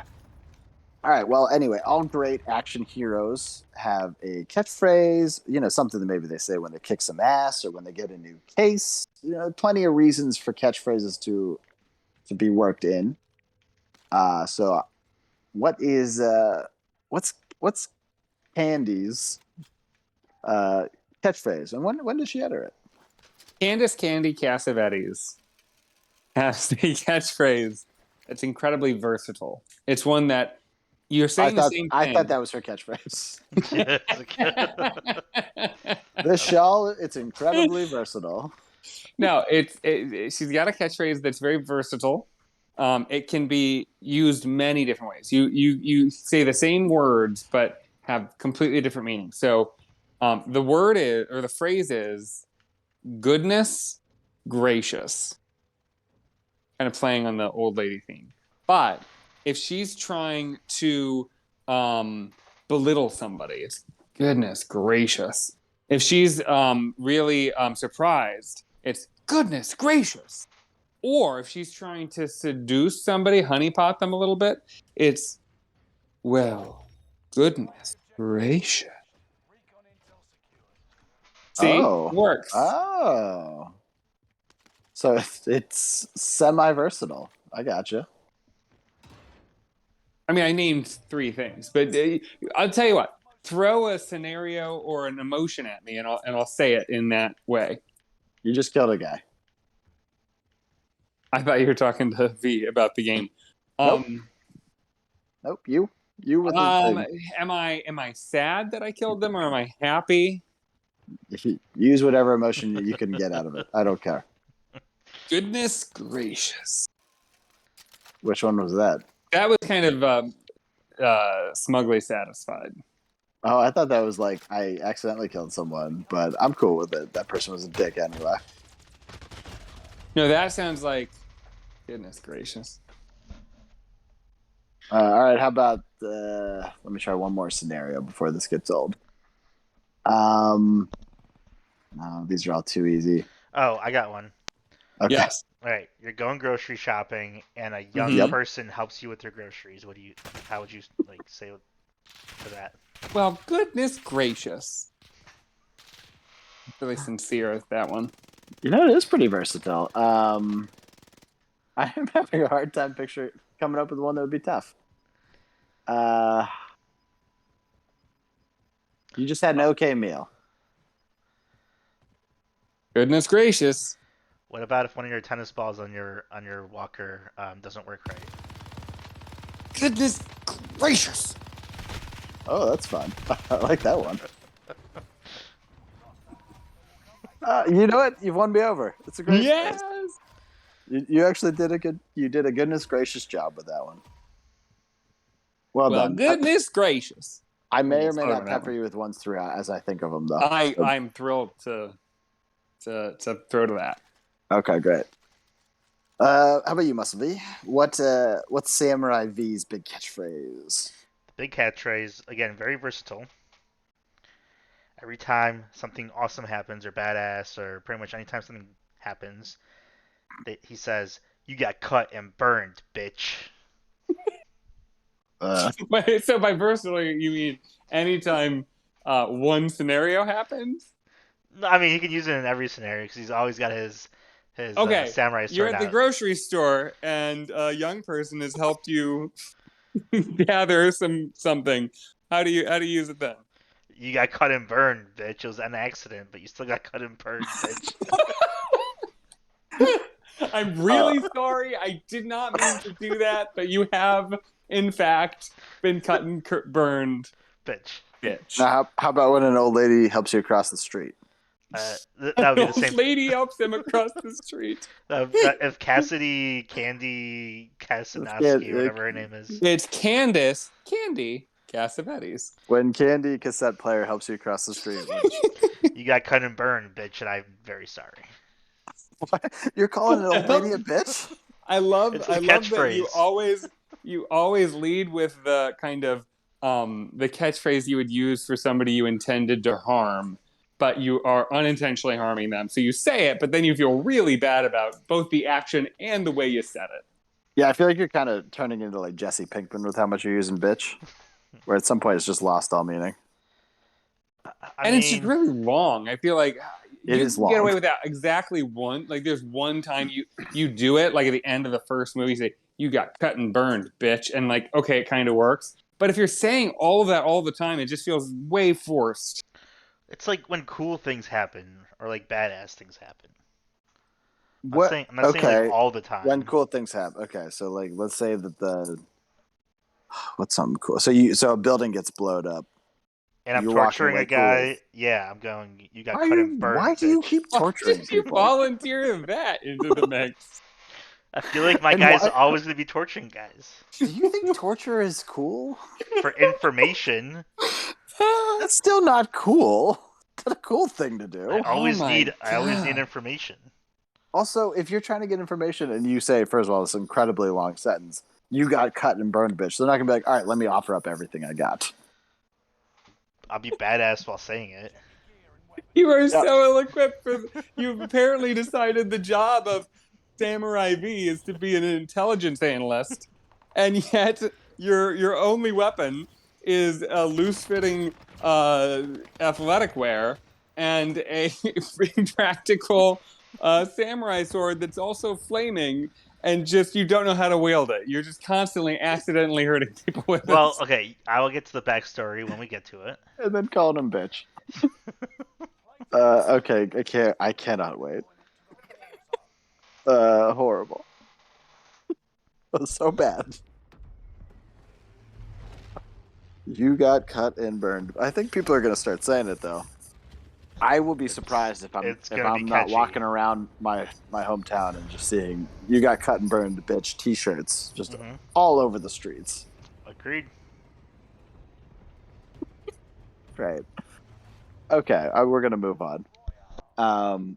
So my guy, my movie is gonna be super 80s, super ham-fisted. Horrible puns abound. Of course, super exciting. We're going to be playing off a lot of the same puns, but his big one's probably going to be Jet Do It. I'm sorry, did you tell us what the phrase is? Jet Do It. Or Jet Be Yourself. You say Get Jet Do It? Jet Do It. Jet, like his name. Jet. What's his name again? Beavis and Butthead? Yeah. Jeeves and Juthead. Jeeves Juthead. Jeeves Juthead. So Jet Do It. I like at one point in this with the name, you tried to prove what a great name it was because it's memorable. Like you're not going to forget it. And then both of us, we cannot remember for the life of us what this name is supposed to be. I can't even hear it. I'm still not sure I'm hearing it right. It's just because I go after Muscle V. And we have to get through "You Got Cut and Burned, Bitch," which is, of course, the most memorable. Suddenly, that's a brilliant, well-crafted phrase. No, do you feel bad? There's nothing to it. Jet to do it. Do you feel bad that you've won so many times in a row that you're just tanking this one on purpose? Everything I've been spewing lately is liquid gold, so I'm pretty sure I'll win this one too. Oh boy, I am the never-ending czar at this point. I'm basically taking on the role of Putin. I think your reign is over. We'll see. But you must have an amazing backstory to explain all the bullshit you've thrown at us so far. Jet, I have a backstory. Jet Do It. So he's really into puns of his own name. Well, it's the 80s thing. Lots of that. Jet Be Yourself. Nothing to it. Jet to do it. So it's less of that specific phrasing of Jet Do It. It's more that he just throws jet into everything, like Arnold Schwarzenegger throwing ice into everything when he played Mr. Freeze. Exactly. That's not a catchphrase. Stay cool. Well, I think Jet Do It's probably he's going to say it the most. So he kills somebody. He kills someone. He's like, Jet Do It. No, they're like, we need someone to go in there and disarm the bomb. And everyone's like, I don't know how to disarm a bomb. He's like, Jet Do It. And then he goes in and does it. So he doesn't. Because that's what Jet do. He can't speak in sentences or like say a full sentence.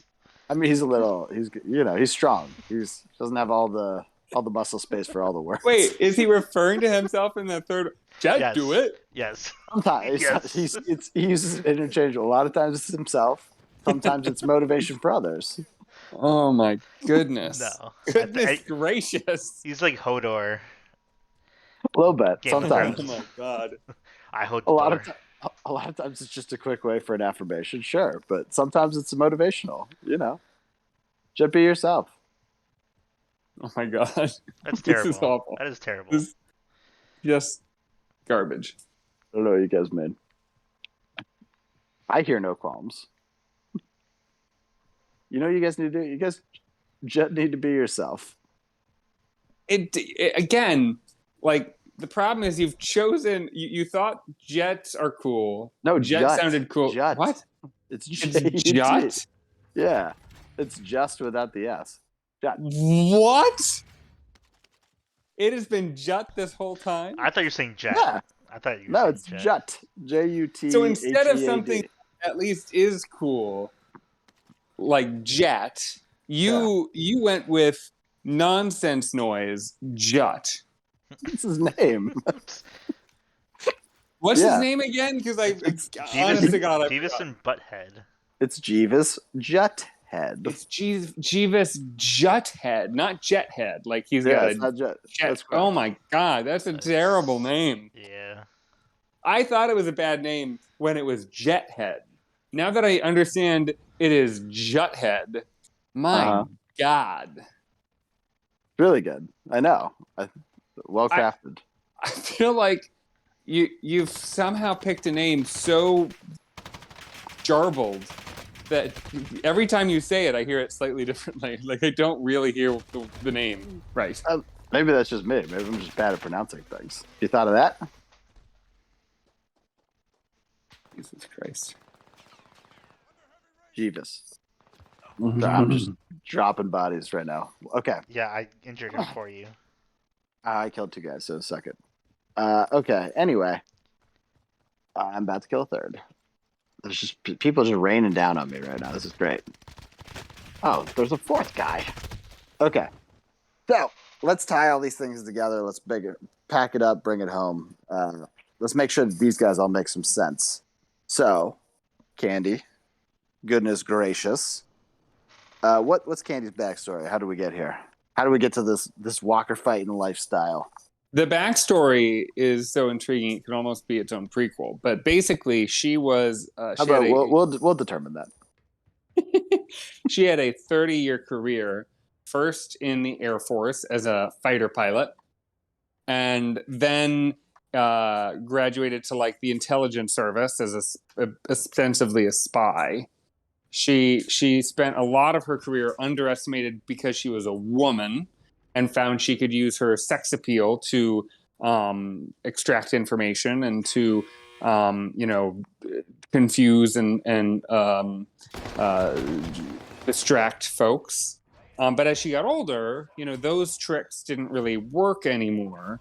But she still wanted to be active in the field. She felt a strong passion for getting the job fucking done. So she realized her greatest weapon was that element of surprise, of being underestimated. So she revamped her entire wardrobe, her entire approach, and adopted an older persona and just leapfrogged past middle age, where she could be taken more seriously and be less distracting, and just jumped into being a little old frail lady that could go anywhere, be ignored, be underestimated, and she's become the world's most lethal spy. What was the last word you said? 30-year career. Did I miss anything? That's about it, yeah. I think you just read the plot to Agent Peggy Carter, right? I don't know what that is. One of the Marvel shows that I've seen. Oh, okay. She's the Steve Rogers love interest. Okay. And then she becomes an old lady who can still fight for reasons unknown. Well, if it's partially covered in 2 mediocre seasons of a TV show. If it means anything at all, if my idea has already been wholly taken by Marvel, I genuinely didn't know that when I came up with it. You get no additional marks, but it doesn't hurt. Goodness gracious. Yeah.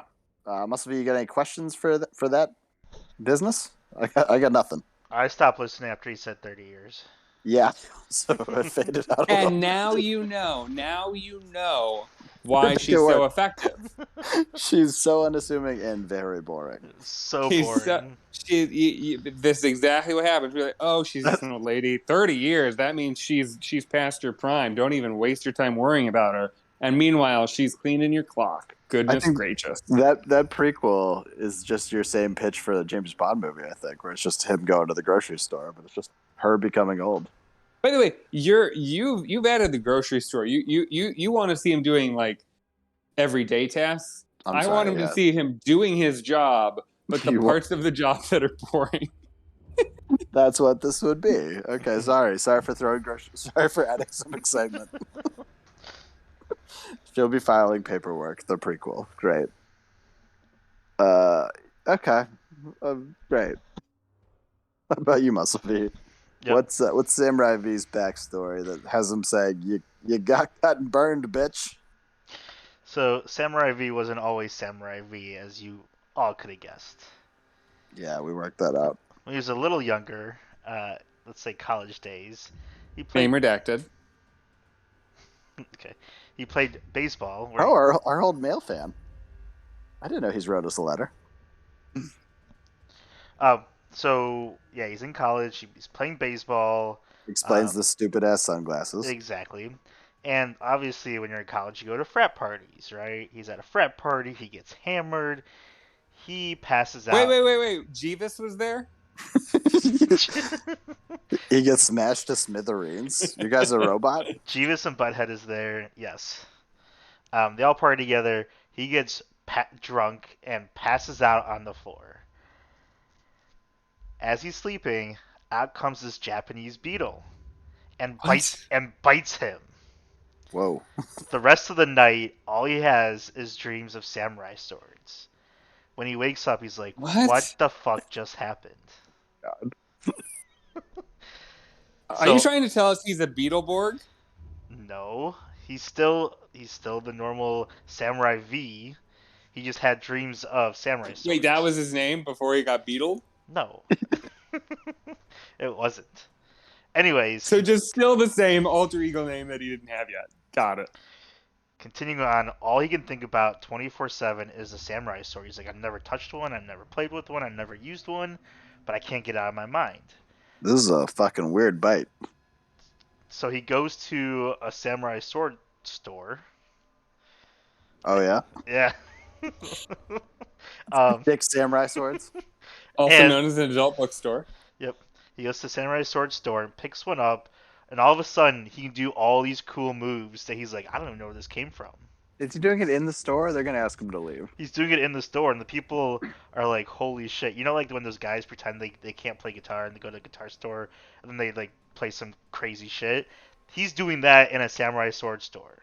Is that a trope? I don't know that. You don't watch YouTube videos? I try not to. Dumb. Anyways, this guy's amazing at samurai swords. So he ends up getting one, and he's like, what should I do with it? You know what? I'm gonna go save the world.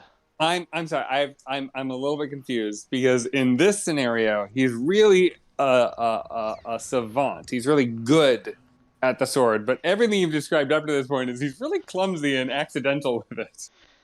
No, he gets bit by a Japanese beetle, and now he's good at samurai swords. No, yeah, we got that, but then he accidentally cuts a lot of people and then calls him bitch. And then apologizes. That was established last round. That was in your stupid scenarios. In real life scenarios where he saves the world, he does it on purpose. Now, did you know when you came up with this that you were writing an allegory for a gay man coming out of the closet? That is not what this is. This is... Okay, well, it's a man at a frat party who gets really drunk and has obsessive dreams about a phallic object and then craves that phallic object. And when he finally gets to touch the phallic object, he discovers all kinds of moves he can do with it. His flaming sword comes out. Yeah. This is the gayest shit I've ever heard. Yeah, I mean, yeah. And I'm not knocking it. That is not an insult, by the way. I'm you're more saying that's a interested pro. in seeing it now than before. I'm just saying we're that we're about to head into Pride Month. It's perfect timing.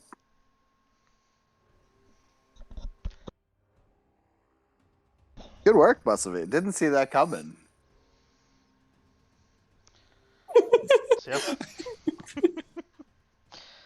He's like, because we're saying it's good, he's like, I can't really fight against it, but it's really not the vision I was going for. Yeah. Finally. Is this the first true gay action star? I don't think we've ever really... I don't know of any. Again, we're talking about samurai swords. We're not talking about any other objects. Uh-huh. Flaming samurai swords. That's right, buddy. Correct. Pantsman, can you look that up? Is there gay action stars? I am using a popular internet search now. Yeah, that's Jeeves' database's try. Hey, that's not helpful. If you're using Jeeves, it doesn't work at all. So far, it's just giving me, like, actors. Right, which is not what anyone is asking for. Okay. New approach.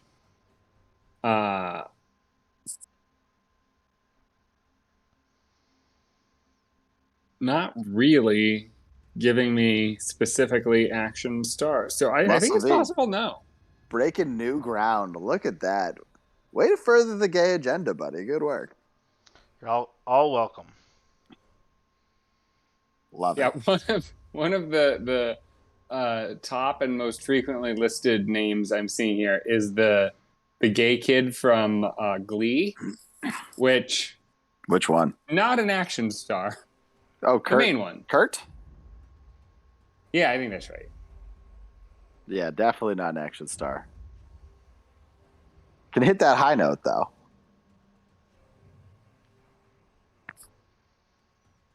All right. Shall we move on? Shall we wrap this up? All right. So Jeeves Juthead, before he was the action hero that he was just your average day.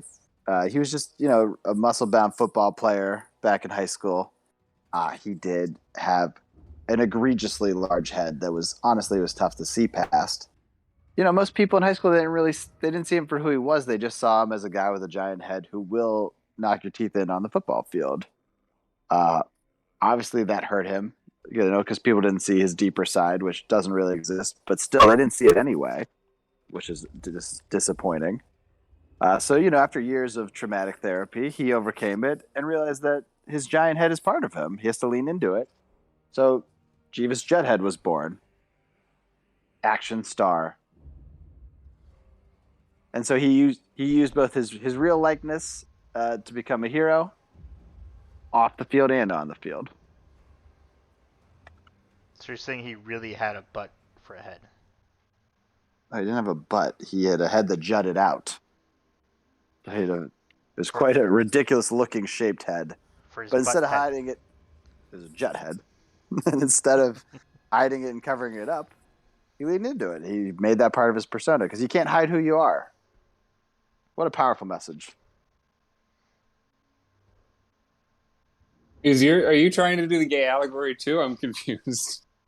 No, that's not. He's grotesque looking, and people were only judging him for his head size.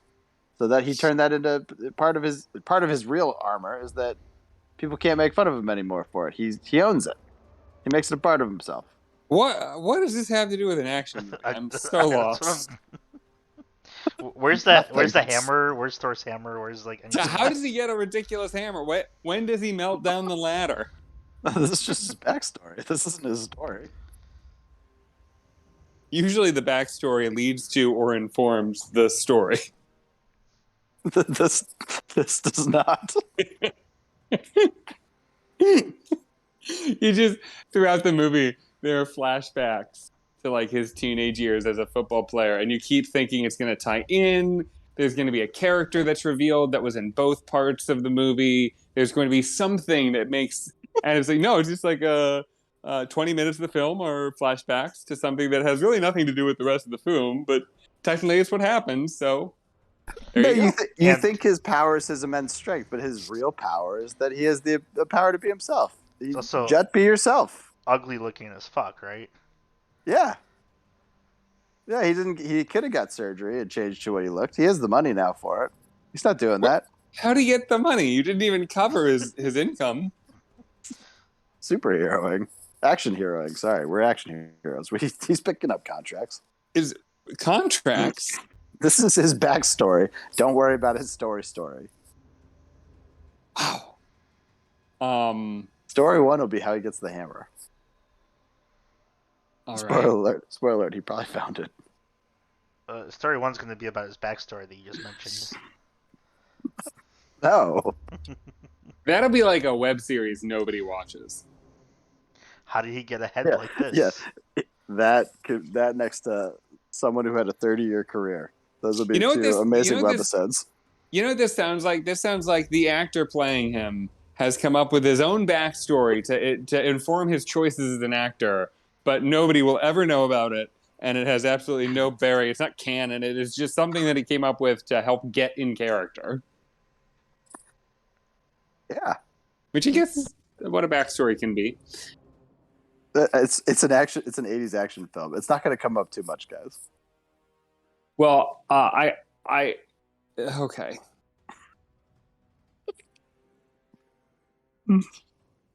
All right. We do need to go on and get out of here. So we'll figure out. We'll have Boo decide who's going to win this eventually later. Do you want a quick recap? No. What I do want is to mention something that I just remembered, the greatest action show of all time that we completely forgot about. And I hope that you also watched it growing up. Action League Now. Of course. Of course I watched Action League Now. Wasn't that was part of Kablam though, right? Kablam, yes. Yeah. Anyway, I remembered it and I needed to share it with the world. That seems like a good way to head into the abyss. Why don't we go around the horn and get on out of here? Must be, what do you have for us? Flaming samurai swords. Must have. One man's coming out story. Pants Man, what do you got for us? If I'm being honest, I'm more of a Prometheus and Bob kind of guy. Oh, same. That was great. What would Boo say?